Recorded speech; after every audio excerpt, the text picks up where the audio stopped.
പ്രിയപ്പെട്ട പ്രേക്ഷകർക്ക് നമസ്കാരം. 2 തവണ ബിഗ് ബോസിന്റെ റിവ്യൂ ചെയ്ത സമയത്തും അതിന്റെ പ്രഡിക്ഷൻ ലിസ്റ്റ് കണ്ടസ്റ്റൻസ് ആരൊക്കെയാണ് എന്ന് ആളുകൾ ഊഹിച്ച് പറയുന്ന പ്രഡിക്ഷൻ ലിസ്റ്റ് ഒന്ന് അനലൈസ് ചെയ്യണമെന്ന് വിചാരിച്ചിരുന്നു. 2 തവണയും നടന്നില്ല. ഏതായാലും ഈ തവണത്തെ പ്രഡിക്ഷൻ ലിസ്റ്റ് എനിക്ക് ഇഷ്ടപ്പെട്ടു. ഈ പ്രഡിക്ഷൻ ലിസ്റ്റിനെ കുറിച്ചിട്ട് സംസാരിക്കാൻ വളരെയധികം രസകരമാണ്. ഈ പ്രഡിക്ഷൻ ലിസ്റ്റുകൾ എങ്ങനെയാണ് ഉണ്ടാവുന്നത്? ചില റിവ്യൂവേഴ്സിന് ഒരു ഐഡിയ ഒക്കെ ഉണ്ടാവും. എന്തെങ്കിലും ബന്ധങ്ങളുടെ അടിസ്ഥാനത്തിൽ ഏകദേശം കുറച്ച് ആളുകളുടെയൊക്കെ പേരുകൾ കിട്ടും. അതനുസരിച്ചിട്ട് അവർ ചിലതൊക്കെ പറയുന്നു. ചില പ്രൊഡിക്ഷൻ ലിസ്റ്റുകൾ എന്ന് പറയുന്നത് ആളുകൾ ഊഹാപോഹങ്ങളുടെ അടിസ്ഥാനത്തിൽ ഇങ്ങനെ ലിസ്റ്റ് ചെയ്യുകയാണ്. അവർക്ക് എങ്ങനെയാണ് ഈ ഊഹാപോഹം വരുന്നത്? ഇന്ന ആളുകൾ ഈ തവണ ബിഗ് ബോസിൽ ഉണ്ടാവും, ഇന്ന ആളുകൾ ബിഗ് ബോസിൽ ഉണ്ടായിക്കഴിഞ്ഞാൽ നന്നായിരിക്കും. എന്തെങ്കിലും സ്നേഹം കൊണ്ടാണോ ഈ ആളുകളൊക്കെ ബിഗ് ബോസിൽ വന്ന് അവർക്ക് ഡെയിലി നല്ല വേതനം കിട്ടി, അല്ലെങ്കിൽ അവസാനം 50 ലക്ഷം രൂപ പ്രൈസ് മണിയൊക്കെ അടിച്ച് അവരുടെ ജീവിതം രക്ഷപ്പെടണം എന്ന ആഗ്രഹം കൊണ്ടാണോ ഈ പ്രൊഡിക്ഷൻ ലിസ്റ്റുകളിൽ ആളെ ചേർക്കുന്നത്? അല്ല, അതാണ് ഈ ഒരു പരിപാടിയുടെ ഫോർമാറ്റ്. എന്താണോ നമ്മുടെ പൊതുബോധം, ആ ഒരു പൊതുബോധത്തിനനുസരിച്ചിട്ട് ആ ഒരു പൊതുബോധങ്ങൾ പുഴുക്കുത്തുകളൊക്കെ അങ്ങോട്ടും ഇങ്ങോട്ടും മാറ്റുരച്ച് വിജയപരാജയങ്ങൾ നിർണ്ണയിക്കുന്ന ഒരു പരിപാടിയാണ്. ചില ആളുകൾ ബിഗ് ബോസിൽ വന്നു കഴിഞ്ഞാൽ കാണിച്ചു തരാടാ, അവൻ്റെ ജീവിതം അതോടെ അങ്ങ് തീർന്നോളൂല്ലോ എന്നുള്ളൊരാഗ്രഹമാണ്. അതുകൊണ്ട് പ്രഡിക്ഷൻ ലിസ്റ്റുകളിൽ ചില ആളുകളുടെ പേരുകൾ എടുത്തു പറയുന്നു. അവർ വരാനായിട്ട് ആഗ്രഹിക്കുന്നു. പിന്നെ ചില ആളുകൾ, ഇപ്പോൾ ആരാൻ്റെ അമ്മയ്ക്ക് പ്രാന്ത് പിടിച്ചാൽ കാണാൻ നല്ല ചേലാണല്ലോ, അതുകൊണ്ട് അവൻ്റെ പ്രാന്ത് ഇതിനകത്ത് വന്ന് കാണുകയാണെന്നുണ്ടെങ്കിൽ രസമായിരിക്കും എന്ന് വിചാരിക്കുന്ന ആളുകളുണ്ട്. മൊത്തത്തിൽ ഡാർക്ക് പരിപാടിയാണ്, ഒരു ഡാർക്ക് ഹ്യൂമറാണ് ഈ പ്രഡിക്ഷൻ ലിസ്റ്റ്. ഏറ്റവും ലേറ്റസ്റ്റ് ആയിട്ടുള്ള പ്രഡിക്ഷൻ ലിസ്റ്റ് വന്ന സമയത്ത് അതിനകത്ത് കുറേയധികം വിവാദ നായികമാരൊക്കെ ഉണ്ട്. ഈ വിവാദ നായകന്മാരിലാണ് ആളുകൾക്ക് ഏറെ പ്രതീക്ഷ, ചാനലിലും ഏറെ പ്രതീക്ഷ അവരിലാണ്. കുറച്ച് പേരിന് സീരിയൽ താരങ്ങളൊക്കെ ഉണ്ടാവും, അവരൊക്കെ എന്തോ ഏഷ്യാനെറ്റുമായിട്ട് വലിയ ബന്ധമുള്ളതുപോലെയാണ്. വരുന്നു, ഒരു പ്രത്യേക കാലയളവിന് ശേഷം എവിക്റ്റായി പോകുന്നു. അങ്ങനെ അവസാനം വരെ നിൽക്കുന്ന ആളുകളൊക്കെ വളരെ കുറവാണ്. അതിൽ സ്ത്രീജനങ്ങളാണെങ്കിൽ ആദ്യം തന്നെ പോകും. പിന്നെ കുറച്ച് മോഡലിംഗ് രംഗത്തു നിന്നൊക്കെ ആളുകൾ വരും, അവരെങ്ങനെയെങ്കിലുമൊക്കെ കുറച്ച് തട്ടിമുട്ടി നിൽക്കും.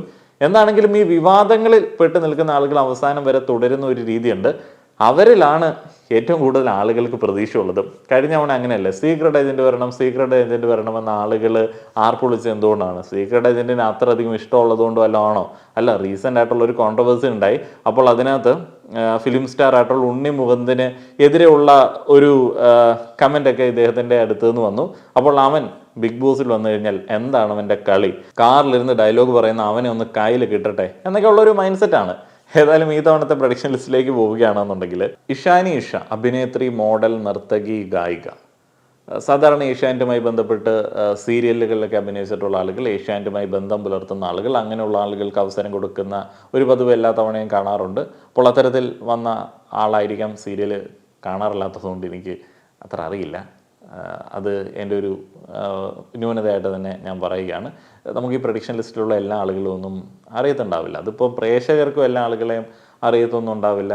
അവിടെ വന്ന് അവരവരുടെ കഥയും അവരുടെ പ്രൊഫൈലും ഒക്കെ പറയുന്ന സമയത്താണ് നമുക്കും അവരെ കുറിച്ചിട്ട് കൂടുതലൊക്കെ മനസ്സിലാവുന്നത്. എല്ലാ സീസണിലും ഒരു കൂട്ടം ആളുകൾ അവിടെ വരുന്ന സമയത്ത് മാത്രം നമ്മൾ ശ്രദ്ധിക്കുന്ന ആളുകളുണ്ടായിരിക്കാം. കാരണം എന്താണെന്ന് വെച്ച് കഴിഞ്ഞാൽ നമ്മളുമായി ബന്ധപ്പെടുന്ന മേഖലകളിലോ അല്ലെങ്കിൽ നമ്മൾ വാച്ച് ചെയ്യുന്ന കണ്ടന്റുകളിലോ ഇല്ലാത്ത ആളുകളായിരിക്കും. അവർ വേറെ ഏതെങ്കിലുമൊക്കെ ഒരു ഏരിയയിൽ നിന്നുള്ള ആളുകളായിരിക്കും. അപ്പോൾ അങ്ങനെ ആയതുകൊണ്ടാണ് ഇപ്പോൾ എല്ലാവരെയും ഒന്നും എനിക്കും അറിയാത്തത്. ഇനി അടുത്തത് ആദില ആൻഡ് നൂറയൊക്കെ വരുമോ എന്നുള്ളത് അറിയില്ല.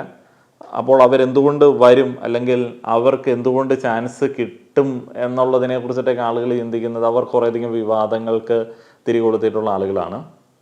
മെയിനായിട്ട് ഹെയ്റ്റ്, അവർക്കെതിരെ കാര്യമായിട്ടുള്ള ഹെയ്റ്റ് ഉണ്ടായിരുന്നു.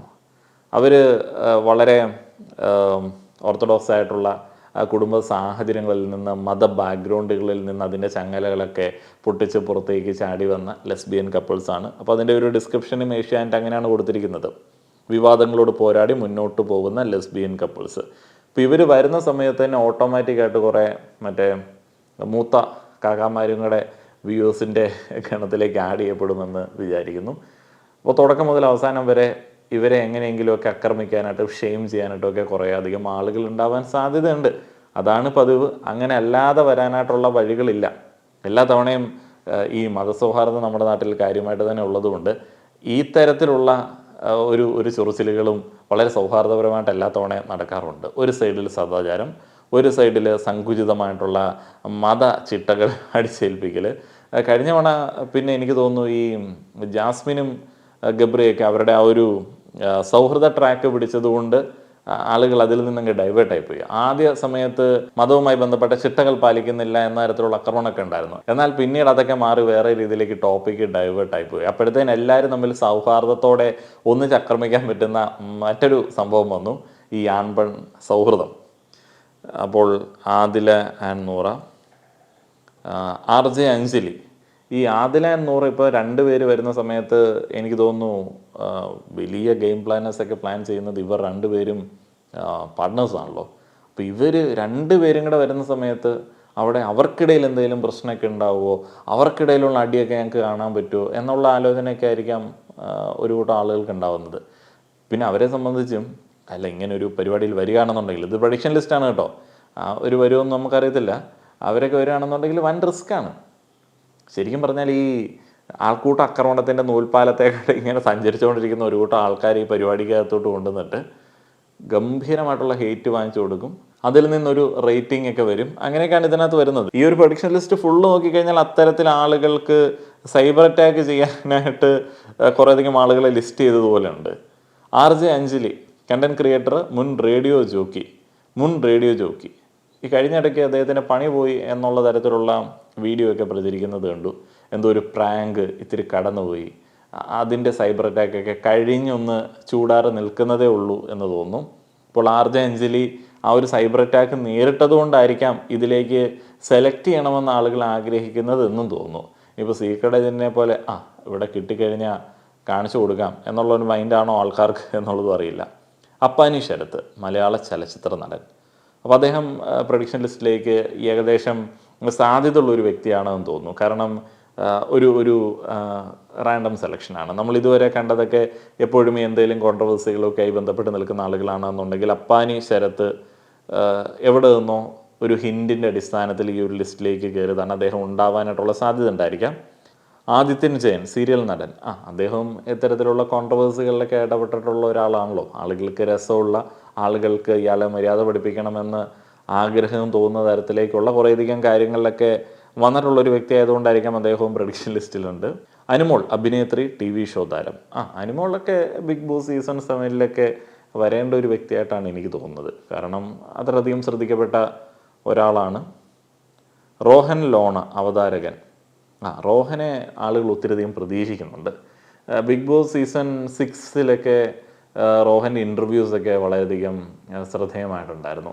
അവരാന്ന് തോന്നുന്നു ആ ഒരു ഫോർമാറ്റ് ഇൻട്രൊഡ്യൂസ് ചെയ്തത്. ആളുകളിങ്ങനെ മുന്നിലിരുത്തി ചോദ്യശരങ്ങൾ കൊണ്ടിങ്ങനെ കുത്തി നോവിച്ച് ഉത്തരങ്ങൾ പറയിപ്പിക്കുന്ന പരിപാടി.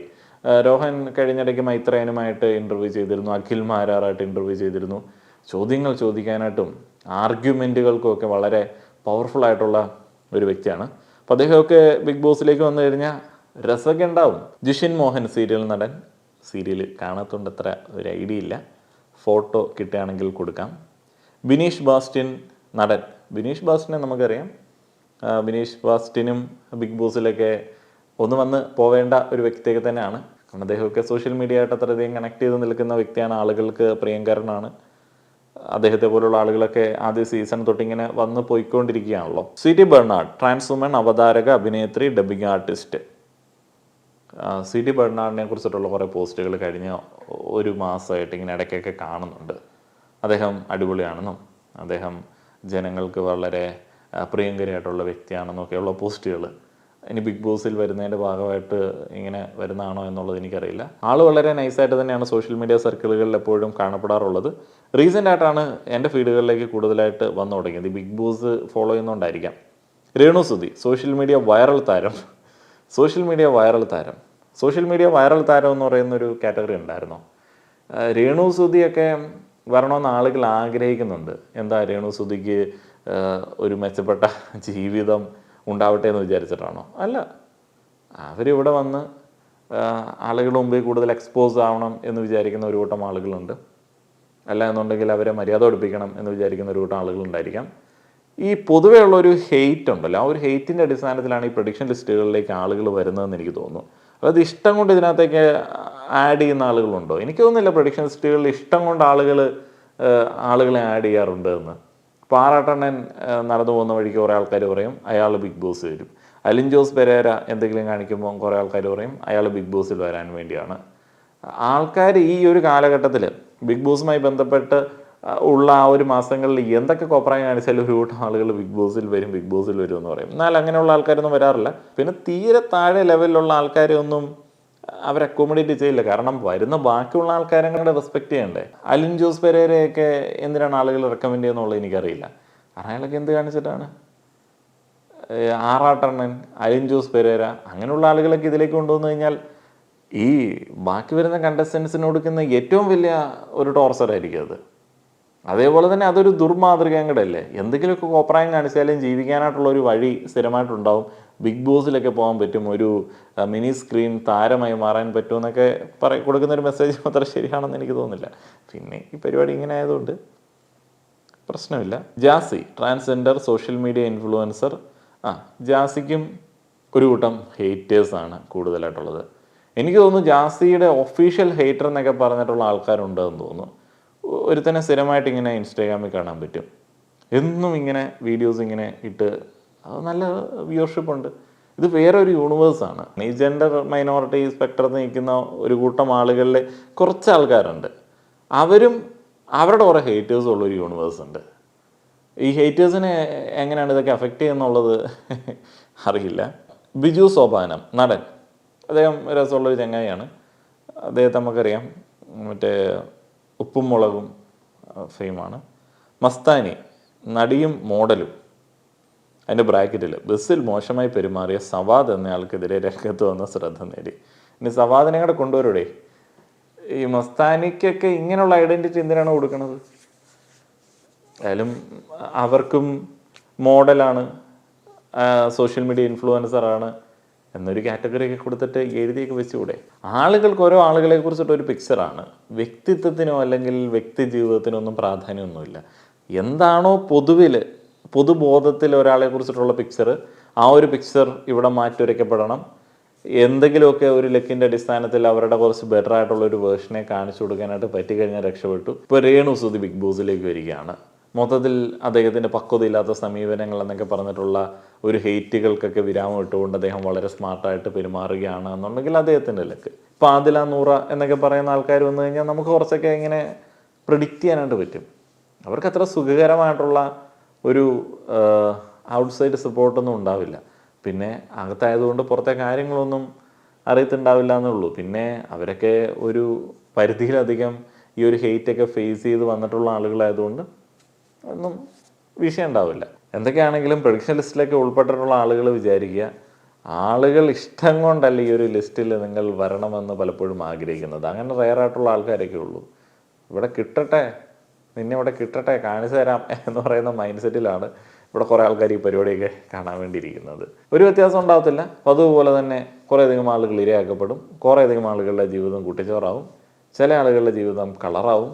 മൊത്തത്തിൽ ആളുകൾക്ക് ഒരു 3 മാസം എൻഗേജ്ഡ് ആവാൻ വേണ്ടിയുള്ള പരിപാടി. ഇതൊക്കെ കാണുന്ന പ്രേക്ഷകരോട് ഞാൻ പറയുന്നത്, നിങ്ങൾ ഒരിക്കലും ഈ ഒരു പരിപാടി അതിനകത്തുള്ള ആ ഒരു പാവപ്പെട്ട കണ്ടസ്റ്റൻസിൻ്റെ പോയിന്റ് ഓഫ് വ്യൂ കാണരുത്. നമ്മൾ പുറത്തുള്ള ആളുകളുടെ ഒരു പോയിന്റ് ഓഫ് വ്യൂ അതിനെ കാണണം. എന്തുകൊണ്ടായിരിക്കും അവരെ ഇങ്ങനെ ആളുകൾ സപ്പോർട്ട് ചെയ്യുന്നത്, എന്തുകൊണ്ടായിരിക്കും ആളുകൾ അവരെ ഹേറ്റ് ചെയ്യുന്നത്, എന്ത് സാധനമാണ് അവിടെ വർക്ക് ചെയ്യുന്നത് എന്നുള്ളതിനെ കുറിച്ചിട്ട് ചിന്തിച്ചെങ്കിൽ മാത്രമേ നമുക്ക് ഈ ഒരു പരിപാടി കാണുമ്പോഴത്തേനും നമുക്കിതിൻ്റെ ആ ഒരു സോഷ്യൽ എക്സ്പെരിമെൻറ്റ് ഫോർമാറ്റ് കറക്റ്റ് കിട്ടത്തുള്ളൂ. അല്ലെങ്കിൽ നമ്മളും ആ ഒരു എക്സ്പെരിമെൻറ്റിൻ്റെ ഭാഗമായിട്ടുള്ള ഗിനിപ്പന്നികളായിട്ട് മാറും. ആർക്കെങ്കിലും ഒരാൾക്ക് ജീവ് വിളിക്കാനും ഒരു ഡിസിഷൻ ആരെങ്കിലും ഇൻഫ്ലുവൻസ് ചെയ്യുന്ന സമയത്ത് ഒരു ഡിസിഷൻ തന്നെ രൂപപ്പെടുന്ന രീതിയിലേക്ക് മാറാനായിട്ടും ഒക്കെ നമ്മളങ്ങ് ആയിപ്പോവും. അപ്പോൾ അതുകൊണ്ട് ഇതിനിങ്ങനെ ഒരു ക്രിട്ടിക്കൽ പോയിന്റ് ഓഫ് വ്യൂ നോക്കി കണ്ടു കഴിഞ്ഞാൽ കുറച്ചൊരു ഐഡിയ ഒക്കെ കിട്ടും എന്താണ് നമ്മുടെ ചുറ്റുപാട് എന്നുള്ളതിനെ കുറിച്ചിട്ട്. കഴിഞ്ഞ തവണയൊക്കെ അങ്ങനെ നോക്കുമ്പോഴത്തേന് ചില ഏരിയകളൊക്കെ വളരെ രസകരമായിരുന്നു. എല്ലാ തവണയും അങ്ങനെ കുറച്ച് ഇരകളൊക്കെ ഉണ്ടാവും. നിങ്ങളുടെ അഭിപ്രായങ്ങൾ അറിയാൻ ആഗ്രഹമുണ്ട്. നിങ്ങളുടെ മൈൻഡിൽ ആരുടെയെങ്കിലുമൊക്കെ പേരുണ്ടോ? അവനെ ബിഗ് ബോസ് കിട്ടിക്കഴിഞ്ഞാൽ കാണിച്ചു കൊടുക്കാം, അവനവിടെ വന്നു കഴിഞ്ഞാൽ അവൻ്റെ കളി മനസ്സിലാവുമല്ലോ, അവൻ്റെ ഡയലോഗൊക്കെ തീരുമല്ലോ, അങ്ങനെയൊക്കെ വിചാരിക്കുന്ന ആളുകളുണ്ടെന്നുണ്ടെങ്കിൽ അവരുടെ പേരുകൾ കമൻറ്റ് ചെയ്യാനായിട്ട് മറക്കണ്ട. എൻ്റെ പേര് കമൻറ്റ് ചെയ്യണ്ട, ഞാൻ പോവില്ല. വീഡിയോ കണ്ട എല്ലാ ആളുകൾക്കും നന്ദി.